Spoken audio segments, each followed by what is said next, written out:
Good morning friends, welcome to my channel JPSC for you. आपको पता है यहाँ हम आगामी जेपीएससी 11 जेपीएससी या जेएसएससी की पढ़ाई कर रहे हैं related to Jharkhand J paper 2 जो हमारा जेपीएससी का है उससे रिलेटेड हम यहाँ पढ़ाई कर रहे हैं। तो लास्ट वीडियो में मैंने देखा कि थोड़ा हिस्ट्री का पोर्शन काफ़ी जल्दी कवर अप हो गया। क्योंकि अभी हमारे पास टाइम है तो हम थोड़ा डिटेल में और जान सकते हैं, और जितना डिटेल में जानेंगे उतना ही हमारे माइंड में रहेगा, तो ऑब्जेक्टिव क्वेश्चन सॉल्व करने में हमें इतनी आसानी होगी। तो हम शुरू करते हैं मुंडा किंगडम से, जो कि झारखंड का पहला किंगडम माना जाता है। जो पहले जो रूलर बोल सकते हैं या संस्थापक जिनको बोलते हैं, वो मुंडा किंगडम है। तो मुंडा बेसिकली जो है वो उनका कहना है कि सिंगबोंगा जो उनके गॉड है, उन्होंने धरती को बनाया। मतलब जल, जीवन, आसमान, ज़मीन सब सिंगबोंगा ने बनाया, ऐसा मानते हैं। और झारखंड का हिस्ट्री ऐसा है कि बहुत ज़्यादा कहीं कुछ लिखा नहीं है किसी बुक में, या फेमस हिस्ट्री कुछ ऐसा रहा नहीं है। तो जो लोक कथा, लोकगीत है, उसमें से जो चीज़ें निकल के आती है, या जो वहाँ के एंशियंट रिमेन्स है वहाँ से कुछ मिलता है, तो उतना ही कुछ झारखंड के बारे में पढ़ने को मिलता है। तो अगर हम मुंडा किंगडम के बारे में सबसे पहले देखते हैं, तो मुंडा किंगडम कैसा है कि माना जाता है, कुछ स्कॉलर्स कहते हैं कि ये तिब्बत से आए थे, कुछ कहते हैं साउथ इंडिया से आए, some say that they are from mid India और मध्य भारत से। तो जो मोस्ट एक्सेप्टेबल फैक्ट है वो है ये कि ये मध्य भारत से आए थे। और मुंडाओं का पहला जो राजा जिसको बोलते हैं, जो मेन लीडर, राजा नहीं बोल सकते, लीडर वाज रीसा मुंडा या रीता मुंडा। कहीं रीता मुंडा, कहीं रीसा मुंडा मेंशन किया रहता है। बट वो मध्य भारत से आए थे। तो क्यों आए थे? आने का कारण था कि आर्य का आगमन मध्य भारत में हो गया था, तो फिर एज ए माइनॉरिटी फिर ये वहाँ से शिफ्ट करने लगे। इनको वहाँ से शिफ्ट करना पड़ा ड्यू टू सम सर्कमस्टांसेस। फिर ये आगे चलते चलते ये लोग बढ़े रोहतासगढ़ की तरफ। बट वहाँ ऑलरेडी खैरवाड़ ट्राइब जो है उनका वहाँ दबदबा था, वो लोग वहाँ से पहले सेटल थे। तो कोई नया आता है तो जाहिर सी बात है एक्सेप्ट नहीं कर पाते हैं कोई लोग। तो खैरवाड़ के साथ इनका युद्ध हुआ, ये लोग हार गए। फिर कहा जाता है कि रीसा मुंडा के सपने में भगवान सिंगबोंगा है, और उन्होंने बोला कि तुम वेस्ट की तरफ जाओ, वहाँ पहाड़ियों में, जंगलों में, वहाँ तुम जाके अपना गुजर बसर या साम्राज्य जो भी है वहाँ जाके बसाओ। तो ये अपने सभी साथियों, करीब 10,000 लोग जो इनके साथ थे, उनको लेके ये पश्चिम की तरफ चले गए। वहाँ गए तो देखे पूरा जंगल। तो इतना बड़ा जंगल देख के, इतना घना जंगल, मतलब आज के टाइम में भी झारखंड में देखा जाए तो सारंडा का जंगल बहुत ही घना है। और उस समय जब कुछ सेटलमेंट नहीं था, कुछ ह्यूमन सेटलमेंट नहीं था, तो झारखंड का जंगल कितना घना होगा। ऊपर से पहाड़ी टेरेन, रहने के लिए नॉट ए सूटेबल कंडीशन। तो फिर ये सोचने लगे कि यहाँ कैसे बसाया जाए। फिर जैसे जैसे करके वहाँ पे इन्होंने अपना, उसके पीछे भी एक कहानी है, बट दैट्स नॉट इम्पॉर्टेंट क्यों बसे।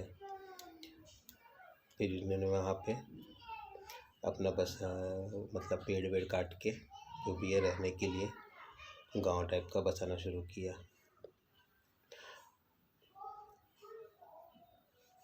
और ये जो जगह है, ये अगर पतरातू जाएंगे तो ये पिठौरिया के पास पड़ता है। मैंने कहा था रीसा मुंडा वाज नॉट ए रूलर, सो उन्होंने सुतिया पाहन को इस एरिया का पहला रूलर बनाया और सुतिया अम्बक को कैपिटल घोषित किया। फिर ये एरिया फिर कहलाने लगा सुतिया नागखंड उनके नाम पे। और फिर उन्होंने फर्दर इसको 7 टेरिटरीज और 21 परगना में डिवाइड किया। टेरिटरीज का नाम इम्पॉर्टेंट है, परगना नॉट सो इम्पॉर्टेंट। सो जो भी मैंने बोला ये सब यहाँ लिखा है, you can go and read it. तो द 7 टेरिटरीज अगर देखें तो लोहागढ़, दैट इज़ लोहरदगा, हज़ारीबाग, पालमगढ़ आज का पलामू, मानगढ़ 2 बार हो गया, वो एक्चुअली मानभूम है, मानभूम वाला क्षेत्र, सिंहगढ़ दैट इज़ सिंहभूम, केसलगढ़ और सुरमुखगढ़ मतलब सुरगुजा वाला क्षेत्र। और last ruler of Munda kingdom was Madra Munda. So इससे ज़्यादा कुछ मुंडा किंगडम में इससे बहुत ज़्यादा दिया नहीं है, बहुत डिटेल्स में इतना कुछ ही है। और ये मदरा मुंडा जो है ये आगे इम्पोर्टेंस है हमारे पास जब हम नागवंश पढ़ेंगे, नागवंश की स्थापना कैसे हुई। So let's go and establishment of Nagvansh kingdom. तो नागवंश किंगडम की जो स्थापना है वो कहा जाता है कि फणिमुकुट राय ने की है। फणिमुकुट राय जो कि पुंडरीक नाग और पार्वती के पुत्र है। इसके पीछे भी कहानी है। कहा जाता है कि पुंडरीक नाग नागवंश के थे, मतलब नाग जाति के, और उन्होंने बनारस की पार्वती के साथ शादी की। शादी के बाद फिर वो तीर्थ पे जा रहे थे पुरी। तो इतने में जब ये झारखंड क्रॉस कर रहे थे तब उनको प्रसव पीड़ा हुआ पार्वती को, और उन्होंने एक बच्चे को जन्म दिया, और जन्म देने के बाद ही उनकी मृत्यु हो गई। तो ये देख के फिर पुंडरीक नाग उनकी भी वहीं पे मौत हो गई। फिर वो बच्चा वहाँ पे अकेला रोता बिलखता रहा। फिर वहाँ के जो पुजारी थे वो उधर से जा रहे थे, उन्होंने देखा ऐसा ऐसा है, बच्चा रो रहा है। तो बच्चे को ले जाके जो लास्ट रूलर थे मुंडा के, मदरा मुंडा, उनके पास बताया ऐसा सिचुएशन है, ये बच्चा अकेला है, इसके माँ बाप दोनों वहाँ मरे पड़े हैं। तो मदरा मुंडा ने बच्चे को गोद लिया और उसका पालन पोषण का जिम्मेदारी लिया। फिर वही बच्चा आगे चल के फणिमुकुट राय के नाम से जाना गया।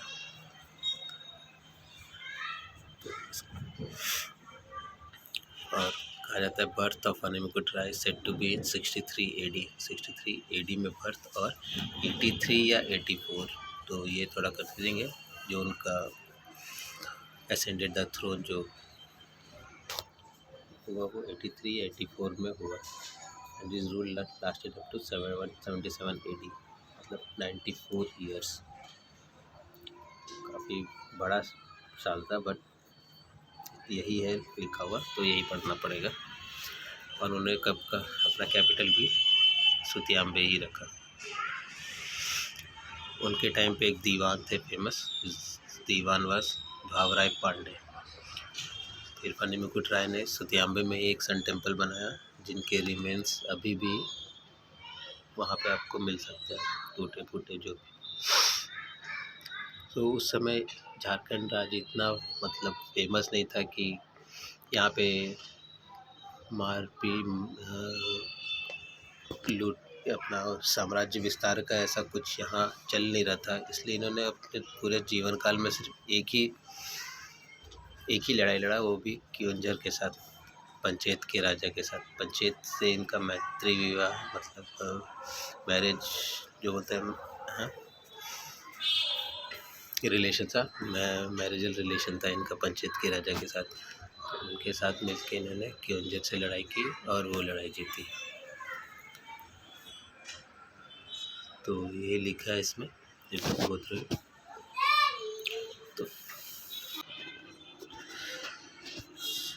तो इनके भी जो सक्सेसर्स हैं, सक्सेसर्स ऑफ फणिमुकुट राय, वो है मुकुट राय, घट राय, मदन राय, प्रताप राय। तो जो पहले तीन है मुकुट राय, घट राय और मदन राय, इनका हिस्ट्री में वैसा कुछ है नहीं डिस्कस करने के लायक, मतलब कुछ बड़ा काम नहीं किया। कि जो फोर्थ रूलर है Pratap Rai, he was important ruler of Nag dynasty. Actually ये फोर्थ है या फिफ्थ है, ये भी एक कंट्रोवर्सी है। सम स्कॉलर से ये फोर्थ है। नागवंशावली में जैसे फोर्थ लिखा है। फिर बेनी प्रताप ने जो की जो बुक है उसमें इन्होंने 5th लिखा है, सो आइदर 4 और 5th, इट डिपेंड्स। सो ये इम्पोर्टेंट इसलिए है क्योंकि ये कंटेम्प्रेरी है आपके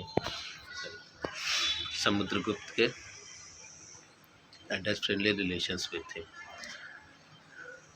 समुद्रगुप्त के कंटेम्प्रेरी है, उनके साथ इनका मैत्री विवाह मतलब फ्रेंडली रिलेशन था। वो फ्रेंडली रिलेशन था या बनाया गया था, डेट ऑल डिपेंड्स, क्योंकि इतना बड़ा राज्य नहीं था कि ये समुद्रगुप्त से पंगा ले सके। सो अगर आराम से रहना, शांति से रहना है तो दोस्ती ही बढ़िया है। इन्होंने अपना कैपिटल सुतियाम्बे से चुटिया शिफ्ट किया, चुटिया जो कि रांची में ही है।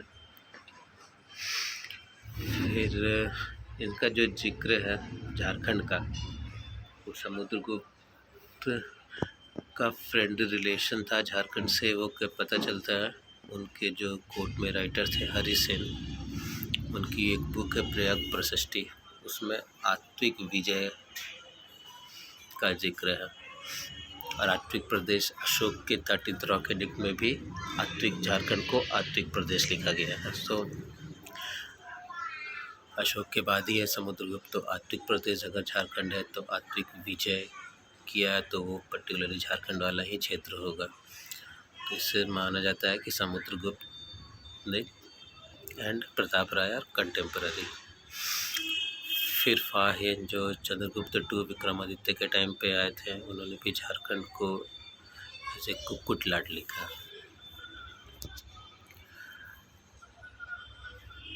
सो ये जो लिखा है ये आपने अच्छे से पढ़ लेना, क्योंकि मुंडा किंगडम और नागवंश किंगडम में इतना ही है। इसके बाद हम, ये इम्पॉर्टेंट पॉइंट्स है, बाकी की स्टोरी जानना बहुत ज़्यादा इम्पॉर्टेंट नहीं है। पॉइंट्स इम्पॉर्टेंट है, किसने क्या कहा, क्या लिखा, कैपिटल किसने कहाँ से कहाँ शिफ्ट किया, कौन किसके कंटेम्पररी था, ये सब इम्पॉर्टेंट रहता है। पीछे की स्टोरी, क्योंकि वो बहुत ज़्यादा कंट्रोवर्शियल है, कोई एक है नहीं कुछ, तो ये भी कहते हैं झारखंड में कि गौतम बुद्ध का जन्म पलामू में हुआ, but that's not important because widely accepted fact is that Gautam Buddha was born in Lumbini. So इतना कुछ याद रखना है। और इसके बाद हम लोग ये मुंडा किंगडम और नागवंश किंगडम के ऑब्जेक्टिव क्वेश्चन देख लेंगे, तो साथ में subjective and objective will cover up both the things. जैसे हमारा एक एक पार्ट कवर होता जाएगा। So next we will see Buddhism and Jainism, जो सेपरेट हम देखेंगे, Buddhism and Jainism and Jharkhand. उसके बाद हम देखेंगे शशांक तो उसमें आ जाएंगे। उसके बाद हम देखेंगे सल्तनत period, Mughals and later on. So please do like and subscribe my channel and share as much as you can. I'm trying to get the objectives of history from for BPSC students for Ghatna Chakra. First I will try to bring from history and geography as much as we can. So thank you and have a good day, and do subscribe the channel.